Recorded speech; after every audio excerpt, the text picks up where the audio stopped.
세상에 떠도는 기묘한 괴담들. 첫 번째 이야기. 자취방에서 혼자 살면서 실제로 겪었던 실화괴담. 나는 지금 혼자 집에서 살고 있는 20대 중반의 평범한 직장인이다. 고1 때 어머니와 아버지가 이혼하셨고, 그때부터 쭉 어머니와 여동생들과 살다가, 어머니는 도시 생활을 못하시겠다며 막내 동생을 데리고 시골로 가셨고, 첫째 동생은 아버지와 같이 살겠다며 아버지한테 갔다. 그래서 현재 이 집에는 나 혼자 남게 되었고, 1년 전부터 본격적인 자취 생활을 시작하게 되었다. 하지만 기괴하게도 어머니와 동생들이 이 집을 떠난 후 나에겐 이상한 일이 일어나기 시작했다. 귀신의 존재를 느끼기 시작한 거였다. 한 번은 집에 친구를 데려와서 술판을 벌이고 친구가 우리 집에서 자고 갔던 날이었다. 술을 마시고 피곤해서 큰 방에 누워서 친구랑 자고 있는 도중 뭔가 불쾌하고 알 수 없는 기분의 잠에서 깬 나는 너무나도 당황했다. 내가 누워있는 자리에서 나의 발쪽 방향에 창문이 있는데 거기서 어떤 후줄근하게 옷을 차려입은 고생을 많이 한 얼굴로 보이는 약 40대 중반 아저씨가 무표정으로 창문과 벽을 관통해서 방으로 들어오더니 누워있는 나의 오른팔을 밟고 가는 것이었다. 아프진 않았지만 밟히는 느낌이 너무나도 생생했다. 나는 별로 공포라는 감정에 약간 무딘 편이어서 그 당시 두려움에 질리지는 않은 채 바로 잠에 빠져들었지만 아침에 일어나자마자 많은 생각을 하게 되었다. 어제 그건 뭐였지? 내가 봤던 거 귀신 아닌가? 이 경험담을 잠에서 깬 친구에게 이야기해주니 친구가 무섭게 하지 말라는 것이었다.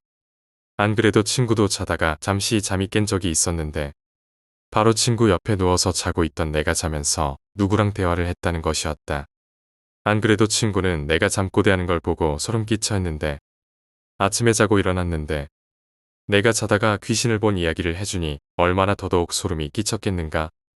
일단 이날 귀신 본 건 그냥 흐지부지 넘어갔지만 이것은 시작에 불과했다.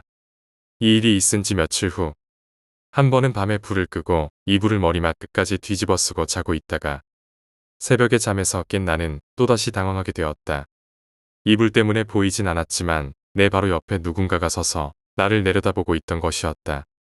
순간 난 다리를 들어서 누군지 모를 이 존재의 발을 밟았고 이 정체불명의 존재는 밟힌 발을 쓱 빼더니 한순간에 사라지는 것이었다. 별일 아니라 생각했다. 또 다시 잠에 빠져들었고 그 다음 날 일어나서 아무 일 없다는 듯이 일과를 시작하였다. 내가 이렇게 아무렇지도 않게 이 일을 넘긴 건 일단 내가 잠결에 경험해서 공포란 감정에 무뎠던 것도 있지만 무엇보다 이 존재에게서 악의 같은 걸 느낄 수가 없었다. 마치 나를 지켜보고 관찰하는 프로토스의 옵저버 같은 느낌이랄까? 이 일이 있은 뒤 약 몇 주 후 어느 때와 다름없이 역시 밤에 잠을 자고 있었던 도중 새벽에 잠깐 잠에서 깨어났다. 다시 잠에 빠져들기 위해 옆으로 누운 뒤 잠을 청하고 있었는데 갑자기 내 뒤에서 더 이상 못 참겠다 라는 말이 들리더니 누군가가 나를 뒤에서 덮치는 것이었다. 이놈은 나를 약 2초 정도 범하다가 사라졌고 잠에 다시 빠져들고 있었던 난 깜짝 놀라 정신이 번쩍 든 채로 10분 정도를 누워 있었다. 그리고 조용히 일어나서 불을 켜고 다시 잠에 빠져들었다.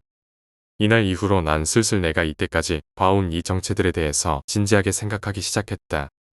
이사를 갈까 생각도 한번 해보았지만 자취 생활을 시작한 지 얼마 되지 않았고 직장 일에 한참 찌들려 있던 나에게 혼자서 이사를 추진할 역량도 없었기 때문에 그냥 여기서 계속 살기로 했다. 이 녀석들이 나에게 못살게 군다거나 그러는 건 같지 않았으니까. 이날 이후로 불을 켜고 자고 있다가 잠에서 깨니 왁스로 머리를 꾸미고 스타일리시하게 차려입은 내 나이 또래로 보이는 녀석이 나를 바라보다가 내가 눈을 한번 깜빡이자 사라졌던 일. 꿈속에서 화장실에서 내가 거울을 보고 있다가 내 뒤에 누군가가 서 있어서 돌아봤더니 하얀 소복을 입은 채로 얼굴에 화장기가 있는 귀엽고 예쁜 여자애가 미소를 씩 지으며 바로 내 등 뒤에 서 있던 걸 보고 깜짝 놀라 발로 찼던 일. 불을 끄고 자다 고개를 들어 나도 모르게 발밑을 봤는데 뒤에 광채가 나며 얼굴 형상이 보이지 않고 옛날 한복을 입은 할아버지께서 정자세로 앉아서 날 바라보던 일이 있었지만 공포에 비교적 무덤덤했던 나에게 처음으로 귀신에 대한 공포를 느끼게 해준 경험이 있었다. 이 경험 역시 밤에 자다가 일어났던 일이다. 여느 때와 다름없이 이불을 뒤집어 쓴 채로 잠을 자던 중 잠결에 어떤 누군가가 내 옆에 서 있는 것을 문득 느꼈다. 왠지 느낌이 내가 저번에 발을 밟았던 그 존재 같았다. 그리고 이번에는 이 존재가 발로 내 다리를 툭툭 치는 것이었다. 나 역시 잠결에 욕을 하며 다시 다리를 들어 비존재의 발을 밟았는데 갑자기 어떤 강한 기운이 나를 꽉 올가매기 시작했다. 마치 가위 눌릴 때의 그 느낌이었다. 이불을 뒤집어 쓰고 있었는데도 불구하고 몸으로 느낄 정도로 엄청난 적대심과 사리를 품은 채 이 존재는 내 얼굴 앞으로 얼굴을 들이민 뒤 날 노려보고 있었다. 비존재의 얼굴과 내 얼굴 사이엔 단지 얇은 이불 하나가 있을 뿐. 순간 엄청난 공포에 사로잡힌 난 내가 죽을 수도 있겠다는 생각에 본능적으로 나도 모르게 믿지도 않는 불경을 외우기 시작했다. 신기하게도 내가 불경을 외우자 내 몸을 올가매던 기운이 순식간에 사라지기 시작했다. 그리고 이 존재는 곧바로 사라졌다. 난 불경을 계속 다급히 외운 뒤 벌떡 일어나서 바로 방 형광등 스위치로 달려가 불을 켰다. 이불을 덮어쓰고 있어서 그 존재의 형상을 못 받기 망정이었지. 만약 내가 이불을 안 덮고 있는 상황에서 그 존재를 봤었다면 난 아마 자다 일어나서 집 밖으로 달려나가 도망갔었을 것이다. 이 일이 있은 후로 난 항상 잘 때 불을 켜고 이불을 덮어쓰고 잠을 잔다. 불을 켜고 자기 시작한 후로 지금까지 귀신을 본 적은 없다. 하지만 앞으로도 불을 끄고 자는 일은 없을 것 같다. 두 번째 이야기, 파주의 마을버스. 파주에서 마을버스를 운행하고 있는 남자다. 시간이 늦어지면 불 꺼놓고 정차 안 하면서 달리는 버스를 본 일이 있으신가? 그건 회차하는 차다. 시간표를 막차까지 맞추고 차고지로 회수되는 차량들이다. 3월 중순이었다. 하루 종일 힘들게 일하고 회차를 해야 하는 때였다. 차를 멈춘 상태에서 혹시 타고 있는 사람이 있는가? 분실물이 있는가? 쓰레기가 있는가? 점검차 내부를 한 바퀴 돌았다. 아무것도 없었고 나는 운전석으로 돌아가서 내부 등을 다 껐다. 그리고 봄이 오지 않은 오스란 날씨에 몸을 한번 떨며 기어를 넣고 출발을 했다. 굉음을 내며 오래된 구형 버스가 나아가기 시작했고 출발하면서 내부 백미러를 한번 보는 버릇이 있다. 힐끔 백미러를 봤는데 어두운 좌석들 중 뒤에서 세 번째 의자에 어떤 여자가 창밖을 보고 있었다. 깜짝 놀라서 차를 다시 세웠다. 분명히 아무도 없었는데 생각하면서 내부 등을 켜고 돌아 일어났다. 차 안은 휑하니 아무도 없었다. 그 여자가 앉았던 자리를 보면서 내가 뭘 보고 착각했나? 하면서 다시 앉아서 등을 끄고 백미러를 확인했다. 그 자리에 앉아 있었다. 나는 백미러를 노려보며 오싹해지는 걸 느꼈다. 다시 등을 켜고 돌아봤다. 그 자리는 비어 있었다. 그 상태로 뭘 보고 착각을 하는지 찾아보려 하다가 문득 짜증이 났다. 피곤해 죽겠는데 뭐 하는 거야? 그런 기분으로 다시 등을 끄고 백미러는 쳐다보지 않고 출발했다. 차도 거의 없고 도로 옆으론 비닐하우스와 논이 있는 한적한 곳이지만 그날은 왠지 속도를 내지 못했다. 지금 상태가 의심스러워 이 깜깜한 곳에서 사고라도 날까봐 좀 더 긴장하게 되더군. 커브길이라 가로등이 좀 설치되어 있는 곳을 지나면서 혹시나 하고 백미러를 다시 힐끔 봤다. 그 자리에 그 자세로 확실하게 앉아 있는 것이었다. 숨이 가빠졌다. 이게 어떻게 착각일 수 있어. 저게 어떻게. 다시 보니 도로 포장 상태가 안 좋아 덜컹거리면 너무 리얼하게 그 여자 몸도 흔들렸다. 추워지면서 땀이 나는 걸 느꼈다. 왜냐고? 무서웠다. 평소 겁이 많은 편도 아니고 귀신 얘기 재밌게 듣는 편이고 여태껏 귀신을 본 적이 한 번도 없었다. 있으면 한 번 봤으면 좋겠다고 말한 적도 있는데 아까 백미러 확인할 때 놀라서 차가 흔들렸었다. 핸들이 꺾였었다. 그렇지, 지금 전 운전 중이니까. 숨을 몰아쉬면서 정신만 차리면 돼, 정신만 차리면 돼 라고 다짐했다. 사람이 타고 있던 거면 차고지 가서 몰랐다고 사과하고 택시비를 주던가. 여기서 최악은 저게 귀신이고 난 홀려서 사거나 죽는 거다라고 생각하면서 운전에 집중했다. 아니 운전으로 도피했다. 등 뒤에 귀신을 태우고 운전으로 도피하는 건 쉽지 않았다. 손이 땀으로 흥건하고 숨을 몰아쉬며 버스를 몰았다. 요까지 중얼거렸다. 벨이 눌리기 전까진 하차벨이 울리면서 피가 거꾸로 솟는 느낌의 급브레이크를 밟았다. 여기서부턴 확실히 기억도 나지 않는다. 다행스러운 건 급정차 시 주위에 차가 없었다는 것과 불행한 건 주위에 차 한 대 없는 어두운 시골 도로라는 것이었다.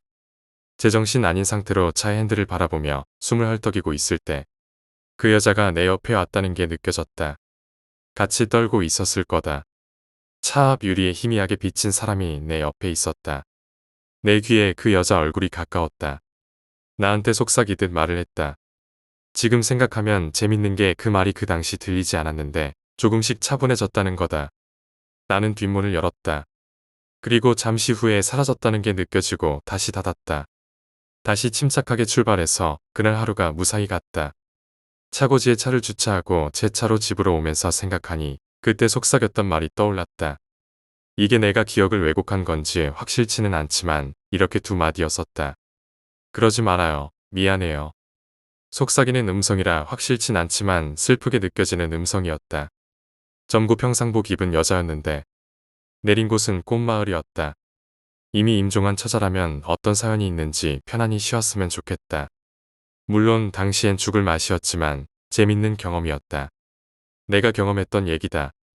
무지하게 피곤했던 상태라 정말 착각일 수도 있지만 그 짧은 내용이 잘 전달되려니 이렇게 길어졌다. 이번 일로 귀신이 있는지 없는지 흥미 위주로 접근하는 분들께 할 말이 생겼다. 편견을 가지지 말고 혹시 마주하더라도 따뜻하게 맞아주자. 세 번째 이야기, 오래전에 청바지 괴담. 한 달쯤 전에 리바이스 청바지를 사왔다. 근데 진짜 거짓말이 아니고 그것 때문에 가위 눌리고 장난이 아니었는데 믿으실 수 있겠나? 내가 겪은 일이지만 절대 믿고 싶지 않은 이야기다. 실제 귀신일 수도 있고 내 자신이 가위에 눌린 걸 수도 있다. 일단 간단히 설명드리자면 청바지를 샀는데 새 물건인 줄 알았다. 집에 와서 입어봤더니 주머니 안에 낡은 학생증 사진이 나오더군. 그 다음부터 한 달간 겪은 진짜 기이한 이야기다. 중요한 건 남대문에서 산 청바지가 중고일 수 있냐는 점. 중고가 아니라면 왜 50년대생 학생증이 거기 있냐는 거다. 한 달 전에 청바지를 사왔다. 다음 날 입으려고 한번 입어봤다. 내가 보기에도 중고는 절대 아니었다. 친구랑 같이 사온 거였거든. 근데 입어보니 주머니에 뭐가 있더라. 꺼내봤다. 그 학생증은 경남고등학교 학생증이었고 안에는 경남고 학생증이랑 한자로 된 이상한 학생증 비스름한 것. 그리고 무슨 안경점에서 맞춘 종이가 있었고 사진 2장이 있었다. 학생증에는 학생 시절 사진이었고 사진 2장은 한 40대 정도 사진이었다. 나는 그냥 왜 이런 게 있을까 싶었다.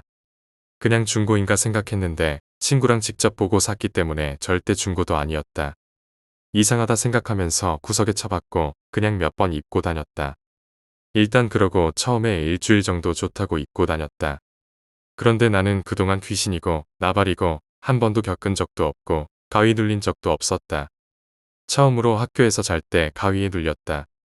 나는 대학생인데 수업 듣다가 뒤에서 자주 잔다. 근데 자다가 잠깐 가위에 눌렸다. 눈이 안 떠지다가 눈만 간신히 떴는데 앞에 어떤 사람이 절 보고 있었다. 바로 앞에서 보고 있더라.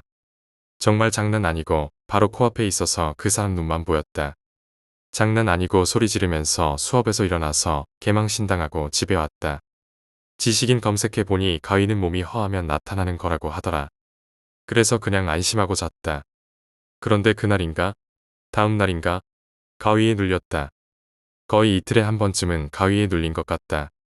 그런데 처음에 본 눈이 무서워서 가위에 눌렸을 때 눈은 절대 안 떴다. 미쳤다고 뜨나? 너무 무서운데.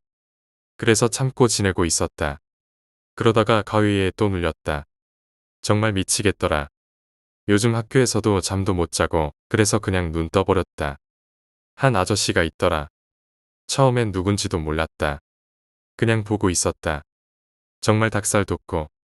그러다가 어떻게 했는지 다시 눈 감고 있다가 가위에서 풀리고 나서 일어났는데 정말 제 몸이 아닌 것 같았다. 새벽이었는데 형은 거실에서 게임하고 있었고 나는 일어나서 의식만 있고 몸은 멋대로 움직이더라. 그러더니 일어나서 한 게 뭐냐면 면바지 주머니만 계속 뒤졌다. 형이 왜 그러냐고 물었다. 그러다가 내가 거의 진짜 바지 찢을 듯이 막 뒤지니까 미쳤냐고 딱 나를 한 대 쳤는데 그 순간 정신이 확 들었다. 그날 밤새 생각했다. 정말 장난 아니고 나한테 귀신이 씌인 건가 생각도 들고 계속 생각하다가 가위에 눌렸을 때 나타난 아저씨의 얼굴이 딱 생각났다. 가위에 눌렸을 때 그 사람이랑 매치가 되더라. 가위에 눌렸을 땐 어두워서 서 있는 사람 형상밖에 보이지 않았는데 감이라 그래야 할까? 사진이랑 비슷해서 똑같은 사람일 거란 생각밖에 안 들더라. 내 서랍에 그 학생증이랑 그것들을 다 처박아 뒀던 게 생각났다. 처음에 학생증 봤을 때는 어린애 사진이라 그냥 혹시나 했는데 아저씨 사진을 꺼내보니 닭살이 확 돋으면서 그 아저씨가 맞다는 생각밖에 안 들더라. 그래서 생각했다. 절대 그 바지가 중고일 리는 없다는 점이고 미국에서 왔으니 그 아저씨는 아마도 이민 간 사람일 거라는 점. 그런데 왜 나타났냐는 거다. 처음에는 혼자 생각했다. 내가 그냥 무의식 중에 생각한 거라고 생각을 했는데 50년생이라고 적힌 걸 보니까 아마도 지금쯤 돌아가셨을 수도 있으신 분이라는 게 생각이 나면서 후들후들하더라. 그래도 병신 취급당할까봐 그냥 가족한테도 얘기 안 하고 술 마시다가 친구들한테만 얘기해봤다. 친구들은 집에 애군 든다고 그냥 태워버리라 그러고 나는 혹시 몰라서 진짜 그냥 이 학생증 들고 경남고 찾아가서 주인 한번 찾아볼까 생각도 하고 있었다. 결정적으로 그러던 차에 이틀 전에 집에 혼자 있던 중에 딱 5분간 정전이 됐다. 집에 혼자 있었다. 엄마 아빠 일하시고 형도 제대해서 아르바이트 하니 나는 학교 갔다 와서 집에서 혼자 TV나 보면서 뒹굴뒹굴하고 있었다. 막상 학생증 사람이 귀신이었다고 생각을 해도 학생이라서 그냥 학교 다니다 보니 그냥 찾아주거나 어떻게 대처하거나 그럴 생각만 할 뿐 막상 행동은 안 하고 있었다. 근 일주일 동안은 그 아저씨 가위에 눌렸을 때 본 후부터는 가위 눌린 적도 없으니 그냥 잊으려니 하고 있었다. 그런데 TV 보고 있는데 갑자기 불이 팍 나가더라. 아마 8시쯤이었다. 방에 있는데 정전이 되니 무섭더라. 그런데 웃긴 게 창문으로 반대편 아파트랑 다 봤는데 정전이 안 되더라. 우리 아파트만 정전된 건가? 했는데 그 아파트 현관문에 밖에 보는 자그마한 유리 아시죠? 그거 봤는데 집 밖 복도에 불이 켜져 있더라. 보통 정전이 되면 사람들이 밖에 나와서 왜 이러냐 그러고 얘기하는데 그런 소리도 안 들리고 한마디로 우리 집만 정전이 된 거다. 그냥 황당하다는 생각만 잠깐 했다. 그런데 처음에는 그 있잖아. 정전돼도 전화기는 계속되잖아. 그래서 전화기를 들었는데 먹통이더라. 그래서 핸드폰을 켜서 불빛을 이용해서 좀 보려고 했다. 핸드폰을 컴퓨터 옆에 놓은 기억이 나서 컴퓨터에 가서 뒤적거렸다. 키보드 옆에 내가 보통 올려놓기 때문에 핸드폰을 바로 찾았다. 내 핸드폰이 쓰던 게 망가져서 지금 구식 핸드폰 쓰기 때문에 캠도 안 되고 벨 소리도 다는 바로 다음 거였다. 그래서 플래시 기능도 안 돼서 그냥 핸드폰을 열어서 작은 불빛만 켰다. 그런 다음에 바로 뒤돌았는데 정전됐을 때 보통 누가 있는 것 같다. 그런 생각 많이 하잖아. 나도 그런 기분이 들었는데 단순히 무서워서 그런 거란 생각만 했다. 그런데 뒤돌았을 때 불빛이 뭔가에 의해 막히더라. 나는 손만 봤다. 도는 순간 내가 약간 아래쪽 보고 있었는데 어둠 속에 사람이 서 있는 모습이었다. 손 부분만 핸드폰에 비쳤는데 나한테 뭔가를 달라는 듯이 오른손만 딱 내밀고 있더라. 보는 순간 그냥 그 아저씨겠구나 생각이 들었다. 나는 꿈이길 바랬다. 정말 막간이었는데 평생처럼 느껴지고 그 순간 불이 확 켜졌다. 정전이 끝나면서 제 앞에 있던 물체도 사라졌다. 그 후 혼자 후덜거리면서 학생증 꺼내놓고 대체 어쩌라는 건지 생각했다. 이게 이틀 전까지의 이야기다. 처음에는 겪고 나서 이거 그냥 태워버리려고 했다. 그런데 괜히 애꿎은 물건 태웠다가 화만 당할 것 같고 아직도 학생증 가지고 있다. 청바지에 그대로 넣어서 바지 구석에 박아두었다. 태우려니 더 화 당할 것 같아서 찾아줘야 하는 건지 오늘 엄마 아빠 오시면 이제 얘기 꺼내려고 한다. 정말 대체 어떻게 해야 되는 건지 모르겠다. 내일 남대문 가서 바지 산 할머니한테 물어보려고 한다. 얘기 이게 끝이다. 안 믿으셔도 할 수 없지만 나는 이제 옷은 절대 남대문에서 안 살 거다. 네 번째 이야기, 플라시보 효과. 상공에 비행기가 떠 있다. 옆에는 멋들어지게 쓰여있는 여행회사의 로고, 창문 하나하나는 마치 구멍이 뚫린 것만 같다. 형, 이번에 서울 가면 뭐하고 살 거야? 그럼 가서 뭘 제일 먹고 싶어? 그럼 뭐하러 돈 들여서 가는 거야? 쓸데없는 말을 접기로 했다. 장시간 여행하는 비행기 안에서는 대화가 지루함을 죽이는 최고의 방법이건만 잘난 내형은 자신의 지루함을 말로써 표현하며 그 지루함을 죽일 생각은 하지 않는 모양이다. 잠깐만요. 지나갈게요. 10시간쯤 지나며 지루함과 앉아있을 때의 특유한 고통은 날 확실히 자리에서 뜨게 만들었다. 그것보다도 대화가 없다는 게 모르는 사이에 고통을 증폭시킨 모양이다. 허벅지 근육은 10시간 동안 움직이지 않은 것에 불평을 토하고 있었다. 창문가에 앉아 가만히 있는 형이 부러웠다. 어떻게 저렇게 오래 앉아 있을 수 있을까? 가운데 자리에서 양해를 구하고 자리를 뜨는 사이에 허벅지의 고통은 점점 더 심해져만 갔다. 허벅지가 말을 할 줄 안다면 뭐 하는 거야? 당장 피를 통하게 하라고. 안 그러면 혈전이 생겨 뇌를 죽여버릴지도 몰라. 라고 말할 것 같았다. 비행기는 이제 시베리아 벌판 상공 1000m 위를 날아가고 있었다. 이제 살겠다. 비행기 뒤쪽 화장실 앞에는 다른 문과 함께 작은 공간이 있다. 비행기 옆쪽에 달려있는 3개의 문은 공기도 통하지 않도록 단단히 잠겨 있어. 사람들이 빨려 나가는 걸 막아준다. 문에는 창문이 하나 달려있고 물론 이것도 공기가 새지 않는데 하여튼 지금 이 공간은 나에게는 천국이었다. 몸을 풀면서 밖을 내다볼 수 있는 것이다. 한 10분쯤 몸을 풀고 창문 밖에 정신을 집중하기로 했다. 닫힌 공간은 언제나 나에게 긴장감을 주기 때문이었다. 아마도 여기 있는 대부분의 사람이 그렇겠지라는 생각을 하며 주위를 둘러보니 다른 식으로 비행기 여행에 긴장을 풀고 있는 사람들이 보였다. 보통은 영화 감상, 그 다음이 음악 감상, 그리고 수면. 참 부럽다. 나에게는 좁은 세상으로 느껴지는데 그들은 어떻게 그렇게 장시간 비행기 여행을 견뎌낼 수 있는 것일까? 자리로 돌아가며 저 부러운 사람들과 같이 영화 감상을 하며 지루함과 답답함을 이기기로 생각했다. 다시 잠깐만요. 죄송합니다. 아닙니다. 지나가세요. 비행기가 출발하자마자 책을 펼쳐 들고 10시간이나 있는 이 대학생은 자리를 비켜주면서 분명 속으로 욕을 하겠지. 왜 저놈은 자꾸 왔다 갔다 하냐 같은 생각들을 하면서 그만 왔다 갔다 해라. 빌어먹을 그렇잖아도 난 저 사람을 방해했다는 생각에 죄책감을 느끼고 있었단 말이다. 형이 이상한 거야. 10시간을 어떻게 그냥 영화나 보면서 떼어? 그런가? 나 같은 사람은 무조건 10분마다 움직여줘야 몸이 안 아프다고. 그래. 근데 왜 집에서는 빈둥대냐? 형은 직업이 없다는 약점을 또 물고 늘어지고 싶은 모양이다. 언제나 형은 이런 식이었다. 아마 이 대화만 잘 넘기면 원하던 대화를 시작할 수 있을 거란 생각이 들어 창밖을 보며 얘기했다. 시끄러. 그건 내 잘못이 아니라 세상 잘못이라고. 날 인정해주지 않잖아. 그러세요? 그래서 지금까지 알바 하나 안 뛰셨어? 창밖에는 새가 날아가고 있었다. 무슨 매 같은 종류였다. 자유로운 저 새. 창공을 비행기랑 똑같은 속도로 날며 높은 고도와 맑은 공기에 청량감을 느끼겠지. 지금 나의 상황이랑 대조되어 있지 않은가? 그건 내가 알바를 할 그런 군번이 아니라서 그렇고. 형 근데 밖은 시원하겠지? 당연히 시원하지. 우선 바깥은 고도 1000m 아니냐. 기압이 낮아지기 때문에. 온갖 과학적 설명을 하지만 나에게는 단지 바깥에 저 구름 잡는 얘기일 뿐이다. 지금은 과학보단 빨리 주제를 바꾸는 것이 중요하다. 형의 관심을 다른 주제로 끄는 동시에 나는 추궁으로부터 자유로운 것이다. 밖이 추운 건 알겠어. 그러면은 우리가 지금 비행기 안에 있잖아. 그치? 당연하지.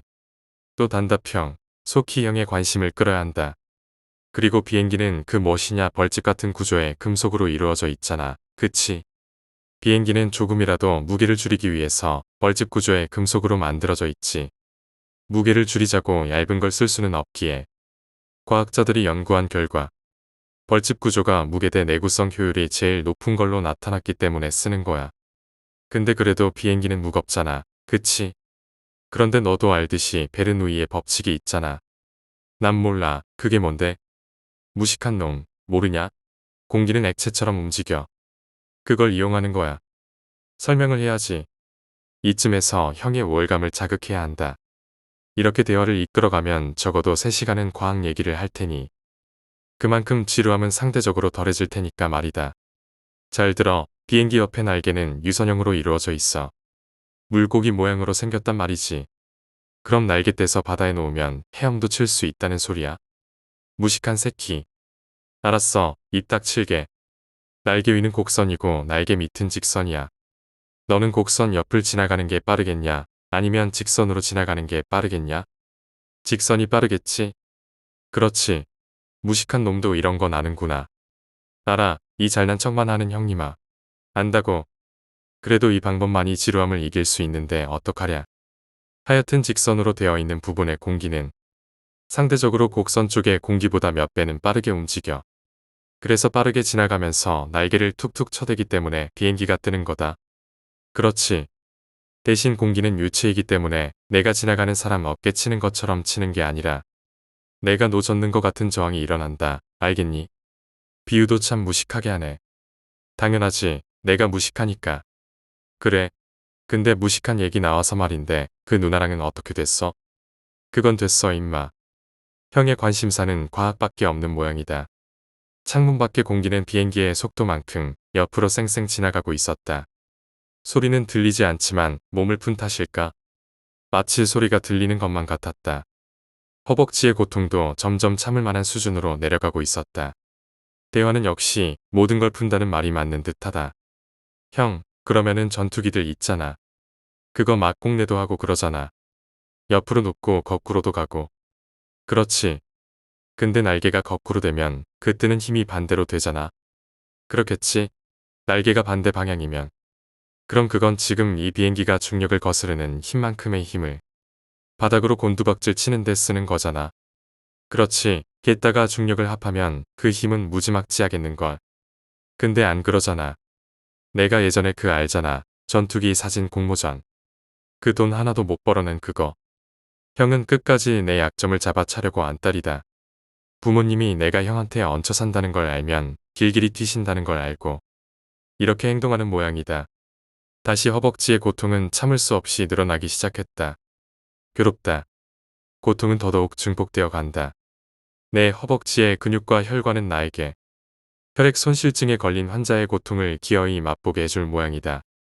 그들의 불평을 들어주기에는 옆에서 열심히 공부하는 대학생에 대한 죄책감이 컸다.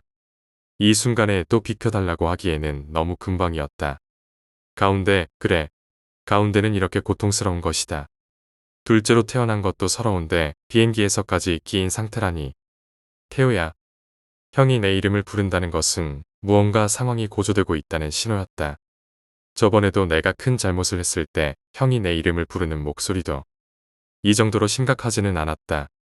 내 생각에는. 긴 침묵. 뭔데? 말해봐. 답답하게 큰 소리를 쳐버렸다. 이 빌어먹을 허벅지의 신경이 날 자극하고 있어서일까? 아니면 초기 폐쇄공포증의 증상일까?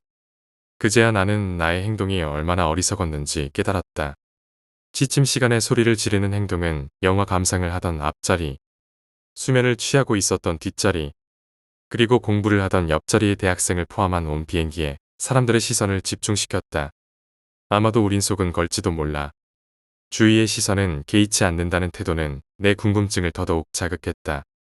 어느새 고통은 호기심으로 바뀌었고 오직 형의 목소리에 모든 정신을 집중시키게 되었다. 예전에 읽어본 적도 있어.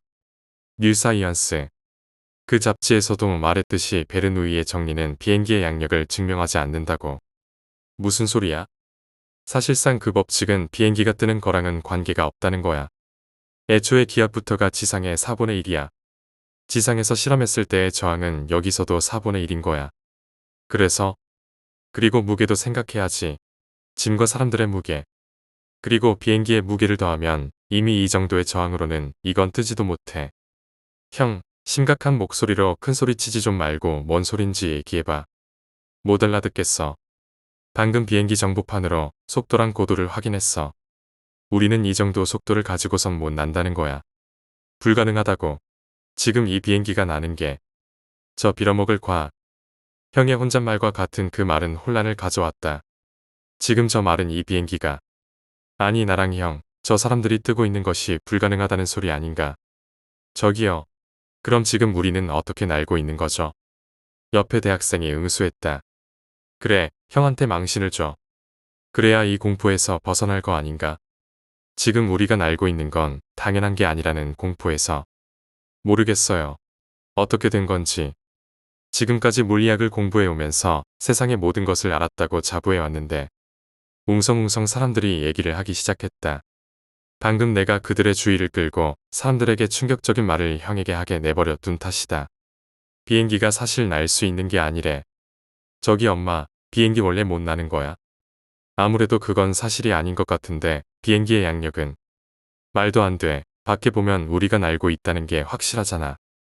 학생, 여행객, 어린이, 심지어 교수까지 이 말에 대해 반응하고 있었다. 천천히 이 말들은 사람들을 타고 다른 칸으로 퍼지고 있었다. 아무래도 우리가 덜컹 비행기가 살짝 흔들렸다.